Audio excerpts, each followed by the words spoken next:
يا أيها الذين آمنوا لا تقربوا الصلاة وأنتم سكارى حتى تعلموا ما تقولون ولا جنبا إلا عابري سبيل حتى تغتسلوا وإن كنتم مرضى أو على سفر أو جاء أحد منكم من الغائط أو لامستم النساء فلم تجدوا ماء فتيمموا صعيدا طيبا فامسحوا بوجوهكم وأيديكم ان اللہ کان عفوا غفورا۔ اس آیت کریمہ کا ترجمہ یہ ہے: اے ایمان والو، جب تم نشے کی حالت میں ہو تو اس وقت تک نماز کے قریب بھی نہ جانا جب تک تم جو کچھ کہہ رہے ہو اسے سمجھنے نہ لگو، اور جنابت کی حالت میں بھی جب تک غسل نہ کر لو نماز جائز نہیں، الا یہ کہ تم مسافر ہو یا بیمار ہو یا سفر پر ہو یا تم میں سے کوئی قضاء حاجت کی جگہ سے آیا ہو یا تم نے عورتوں کو چھوا ہو، پھر تم کو پانی نہ ملے تو پاک مٹی سے تیمم کر لو اور اپنے چہروں اور ہاتھوں کا اس مٹی سے مسح کر لو، بے شک اللہ بڑا معاف کرنے والا، بڑا بخشنے والا ہے۔ پچھلی آیات میں جو معاشرتی احکام دیے گئے تھے جن میں یتیموں کے ساتھ حسن سلوک، پڑوسیوں کے ساتھ حسن سلوک وغیرہ کا ذکر تھا، اسی کے ساتھ فرمایا گیا تھا وَاعْبُدُوا اللَّهَ وَلَا تُشْرِكُوا بِهِ شَيْئًا، کہ اللہ تبارک و تعالیٰ کی عبادت کرو اور اس کے ساتھ کسی کو شریک نہ ٹھہراؤ۔ تو اب عبادت کی جو سب سے بڑی شاخ ہے اور سب سے زیادہ اہم عبادت ہے وہ نماز ہے۔ اس نماز کے کچھ احکام اس آیت کریمہ میں بیان فرمائے گئے ہیں۔ سب سے پہلے تو یہ حکم دیا گیا ہے کہ ایمان والو، جب تم نشے کی حالت میں ہو تو اس وقت نماز کے قریب بھی نہ جانا۔ یہ آیت در حقیقت اس زمانے میں نازل ہوئی جبکہ ابھی شراب کی حرمت کا حکم اللہ تعالیٰ کی طرف سے نہیں آیا تھا۔ شراب پینا ایسا عمل تھا کہ جس کے اوپر مدتوں سے اہل عرب میں عمل چلا آ رہا تھا، اور شراب کی محبت ان کی گھٹی میں پڑی ہوئی تھی، یہاں تک ان کی محبت کا شراب سے یہ اندازہ لگائیے کہ تقریباً 200 نام ہیں جو صرف شراب کی مختلف کیفیتوں کے لیے عربی زبان میں وضع کیے گئے ہیں۔ تو اتنی محبت ان کو شراب سے تھی اور شراب سے اتنا لگاؤ تھا، گویا شراب کے بغیر کسی عرب کا تصور مشکل تھا۔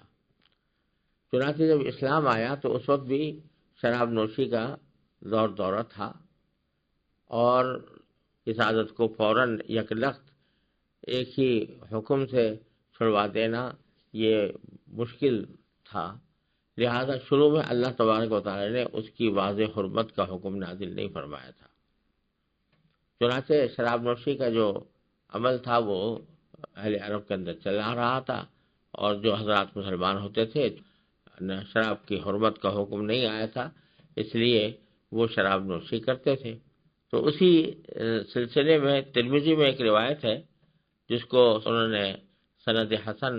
جس کی سند کو سند حسن قرار دیا، یعنی اچھی سند کے ساتھ وہ حدیث مروی ہے کہ شراب کی حرمت سے پہلے ایک دفعہ حضرت عبدالرحمن بن عوف رضی اللہ تعالیٰ عنہ نے بعض صحابہ کرام کی گھر پر دعوت کی تھی جس میں شراب نوشی کا بھی انتظام تھا جیسا کہ عام معمول تھا۔ جب یہ سب حضرات کھا بھی چکے اور شراب بھی اس میں پی گئی تو مغرب کی نماز کا وقت ہو گیا۔ اکثر روایتوں میں تو یہ ہے کہ حضرت علی رضی اللہ تعالیٰ عنہ کو امام بنایا گیا، اور بعض روایتوں میں یہ ہے کہ عبدالرحمن بن عوف کو امام بنایا گیا۔ ان سے نماز میں قل یا ایھا الکافرون پڑھتے ہوئے غلطی ہو گئی،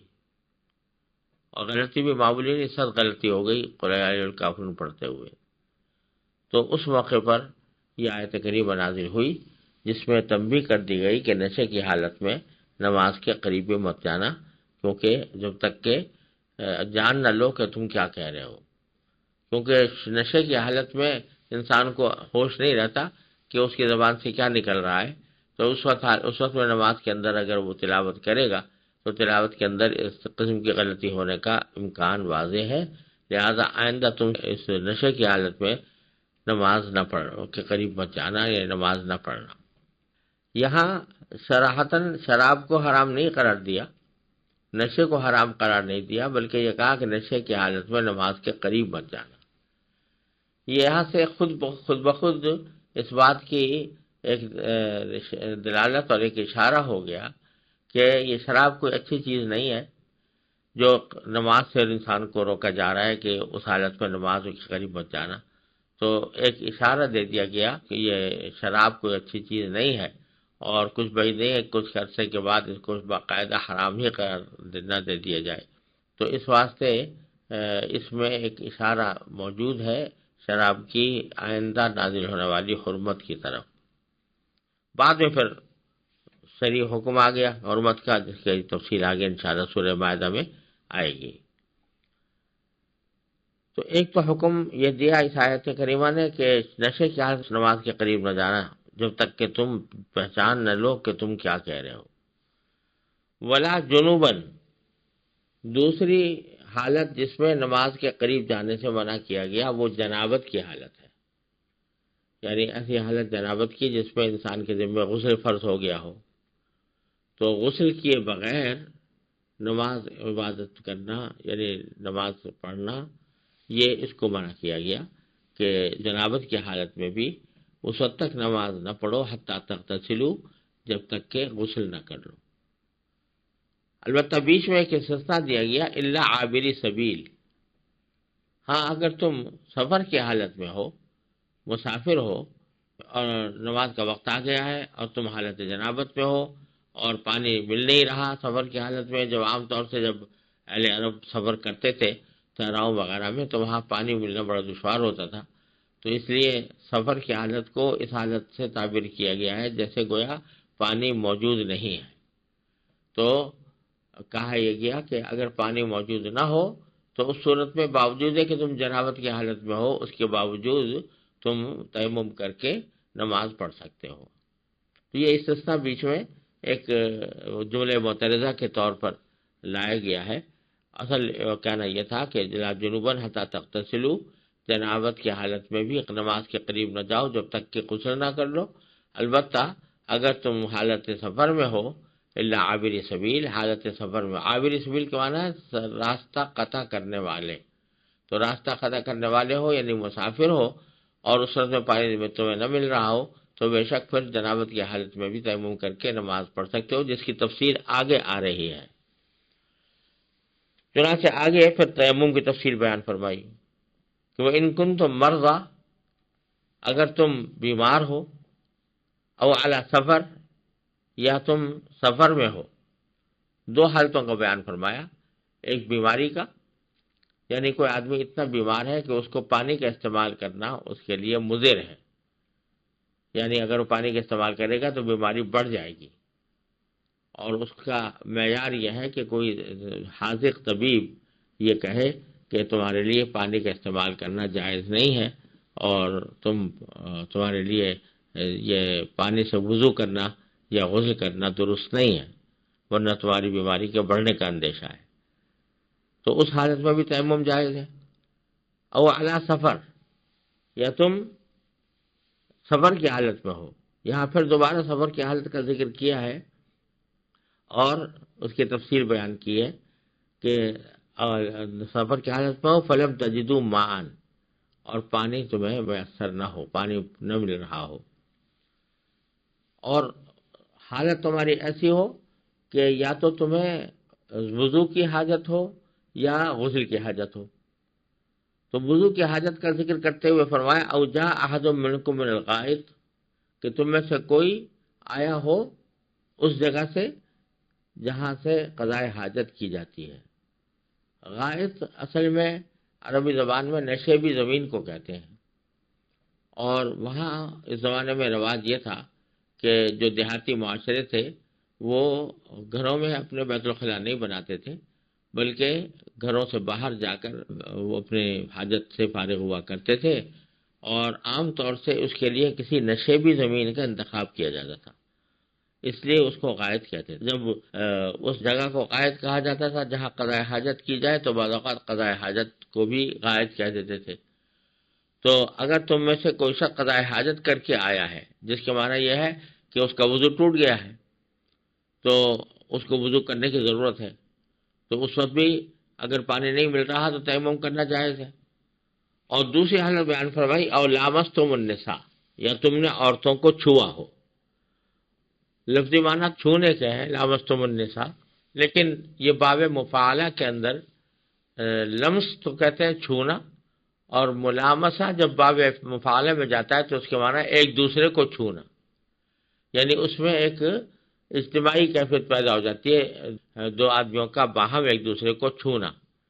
اور یہاں مراد اس سے مباشرت ہے یا صحبت کرنا، ہم بستری کرنا ہے، کہ اگر تم نے خواتین سے ہم بستری کی ہو تو اس کی وجہ سے تمہارے ذمے غسل واجب ہو گیا ہو اور پانی نہ مل رہا ہو، فَتَيَمَّمُوا صَعِيدًا طَيِّبًا، تو تم تیمم کر لو پاک مٹی سے، پاک مٹی سے تیمم کر لو۔ تیمم کے لفظی معنی عربی زبان میں قصد کرنے کے آتے ہیں، ارادہ کرنے کے۔ تو لفظی معنی ہوئے تیمموا صعیداً، ارادہ کر لو اس مٹی کا جو پاک ہو، طیب ہو۔ لیکن پھر اب یہ لفظ اصطلاح ہو گیا اس خاص عمل کے لیے جو وضو کے قائم مقام ہوتا ہے، اور اس کی تفصیل اگلے جملے میں بیان فرمائی ہے کہ فَامْسَحُوا بِوُجُوهِكُمْ وَأَيْدِيكُمْ، کہ اپنے چہروں اور ہاتھوں کا اس مٹی سے مسح کر لو، یعنی مٹی پر ہاتھ مار کر اور پھر اس کو اپنے چہرے پر پھیر لو اور ہاتھوں پر پھیر لو، تو یہ تیمم ہو جائے گا اور یہ وضو کے قائم مقام ہو جائے گا۔ بظاہر تو یہ لگتا ہے کہ مٹی کو اپنے چہرے پر ملنے یا اپنے ہاتھوں پر لگانے سے طہارت کیسے حاصل ہوگی؟ طہارت تو پانی سے حاصل ہوتی، اس سے پاکی حاصل ہوتی، لیکن تو الٹا مٹی لگا لی تو اس سے طہارت کیسے حاصل ہوگی؟ تو اس کا جواب یہ ہے کہ یہ اللہ تبارک و تعالیٰ کی طرف سے ایک حکم ہے کہ اگر تم وضو نہیں کر پا رہے ہو تو کم از کم کوئی ایسی صورت بنا لو کہ جو وضو سے مشابہت رکھتی ہو۔ اس وضو سے مشابہت کا عمل کر کے تم ایک طرح سے اس اصل حکم کی یادگار پر عمل کر لو گے، تو وہ ایک یادگار جو ہے تمہارے لیے اصل وضو کے قائم مقام ہو جائے گی۔ اور یہیں سے یہ بات بھی معلوم ہو رہی ہے کہ عبادات وغیرہ میں خاص طور پر جو اللہ تعالیٰ کے احکام ہوتے ہیں، یہ شریعت کے احکام ہوتے ہیں، اس میں عقلی گھوڑے دوڑانے کی گنجائش نہیں ہوتی۔ یعنی آدمی یہ سوچے کہ وضو سے تو میں کم از کم میرا چہرہ دھلتا، میرے ہاتھ دھلتے، اور یہاں مٹی سے کیا نہ ہاتھ دھلیں گے یا کیا منہ دھلے گا، بلکہ تھوڑا سا مٹی لگی نہ جائے چہرے کے اوپر تو اس سے اور زیادہ بدنمائی پیدا ہو جائے۔ لیکن یہ عقلی دلیل یہاں کارآمد نہیں ہے۔ عبادت میں اللہ تبارک و تعالیٰ نے جس طرح حکم دیا اسی کے مطابق عمل کرنا ضروری ہے۔ تو یہاں اللہ تعالیٰ نے حکم یہ دے دیا کہ اگر پانی نہیں مل رہا ہے تو پھر تمہارے لیے جائز ہے کہ مٹی سے تیمم کر لو، وہ تمہارے لیے وضو کا قائم مقام بن جائے گا۔ یہاں یہ بھی سمجھ لیجئے کہ دو حالتیں بتائی ہیں تیمم کے جواز کی، ایک بیماری اور ایک سفر۔ بیماری میں جیسا پہلے عرض کیا یہ ضروری ہے کہ کوئی حاضر طبیب یہ کہے کہ پانی استعمال کرنے سے بیماری کے بڑھنے کا اندیشہ ہے، اور سفر کے اندر یہ ضروری ہے کہ پانی نہ ملے۔ پھر آگے یہ جو لفظ استعمال کیا قرآن کریم نے کہ تیمم کر لو صعیداً طیباً، صعید اصل میں کہتے ہیں زمین کو، فرش کو بھی صعید کہہ دیا جاتا ہے، اور مراد اس سے امام ابو حنیفہ رحمۃ اللہ علیہ کے نزدیک اس لفظ سے مراد یہ ہے کہ یا تو مٹی ہو یا زمین کی جنس سے پائی جانے والی کوئی بھی چیز ہو، جیسے پتھر ہے اس کے اوپر بھی مسح کیا جا سکتا ہے، ہر وہ زمین کی چیز کہ جو جلانے سے جلے نہیں، وہ اس سے تیمم ہو سکتا ہے۔ تو مٹی سے بھی ہو سکتا ہے، اور اگر پتھر ہے تو پتھر سے بھی ہو سکتا ہے، بلاک ہے تو بلاک سے بھی ہو سکتا ہے۔ خلاصہ یہ کہ تیمم کے لیے مٹی، غبار کے علاوہ کوئی بھی ایسی ٹھوس چیز بھی تیمم کے لیے کافی ہو سکتی ہے کہ جو زمین کی جنس سے ہو، یعنی وہ آگ میں جلانے سے جلتی نہ ہو، جیسے پتھر یا بلاک یا کوئی اور عمارت جو کھڑی ہے پتھروں کی بنی ہوئی یا سیمنٹ کی بنی ہوئی، وہ سیمنٹ کی بنی ہوئی عمارت سے بھی آدمی کھڑے کھڑے بھی تیمم کر سکتا ہے۔ پھر فرمایا ان اللہ کان عفوا غفورا، بے شک اللہ تبارک و تعالی بڑا معاف کرنے والا، بڑا بخشنے والا ہے۔ یعنی یہ نہ سمجھنا کہ ہم نے چونکہ وضو نہیں کیا اس واسطے وضو کے بغیر ہمیں تیمم سے نماز پڑھی ہے تو ہماری گرفت نہ ہو جائے، ہماری نماز نہ درست نہ ہو جائے، غیر مقبول نہ ہو جائے، تو اس کی ایک اظہار فرما دیا کہ اللہ تبارک و تعالیٰ بڑے معاف کرنے والے اور بہت بخشنے والے ہیں، لہذا عذر کی حالت میں تمہارے تیمم کرنے کی حالت میں تیمم کرنے کو بھی بخش دیں گے اور تیمم کرنے کو قبول فرما دیں گے۔